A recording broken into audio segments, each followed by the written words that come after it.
ইসরায়েলে হামলা চালিয়েছে মধ্যপ্রাচ্যের অন্যতম শক্তিশালী দেশ ইরান। হামাসের সাবেক প্রধান ইসমাইল হানিয়া, হিজবুল্লাহ প্রধান হাসান নাসরুল্লাহ ও ইসলামিক বিপ্লবী গার্ডের কমান্ডারদের হত্যার প্রতিশোধ হিসেবে এ হামলা চালানো হয়েছে। মঙ্গলবার বাংলাদেশ সময় রাত 10:30টার পর ইসরায়েলকে লক্ষ্য করে দ্বিতীয়বারের মতো সরাসরি হামলা চালিয়েছে তেহরান। ইসরায়েলি সংবাদ মাধ্যম দাবি করেছে, হামলায় ইসরায়েলকে লক্ষ্য করে একসঙ্গে 100-রও বেশি মিসাইল ছুড়েছে ইরান। কাতার ভিত্তিক সংবাদ মাধ্যম আল জাজিরা জানিয়েছে, জর্ডানের রাজধানী আম্মানের আকাশ দিয়ে মিসাইল উড়ে যেতে দেখা গিয়েছে।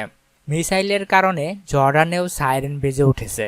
ইসরায়েলের প্রতিরক্ষা বাহিনী IDF এক বার্তায় নিজ দেশের নাগরিকদের সতর্ক থাকার আহ্বান জানিয়েছে। একই সঙ্গে স্থানীয় সেনা কমান্ডের নির্দেশনা অনুসরণ করতে বলেছে সরকার।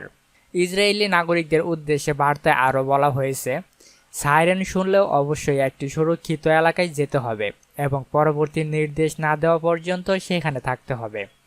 যেসব বিকট শব্দ শোনা যাচ্ছে সেগুলো হয় মিসাইল আটকানোর কারণে হচ্ছে অথবা আঘাত হানার কারণে হচ্ছে।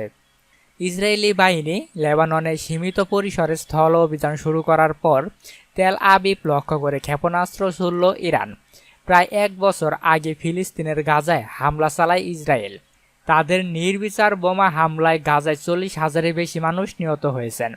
ওই যুদ্ধ শুরু হওয়ার পর মঙ্গলবার লেবাননে ইসরায়েলের স্থল অভিযান শুরুর মধ্য দিয়ে মধ্যপ্রাচ্যে সংঘাত নতুন মাত্রায় পৌঁছেছে।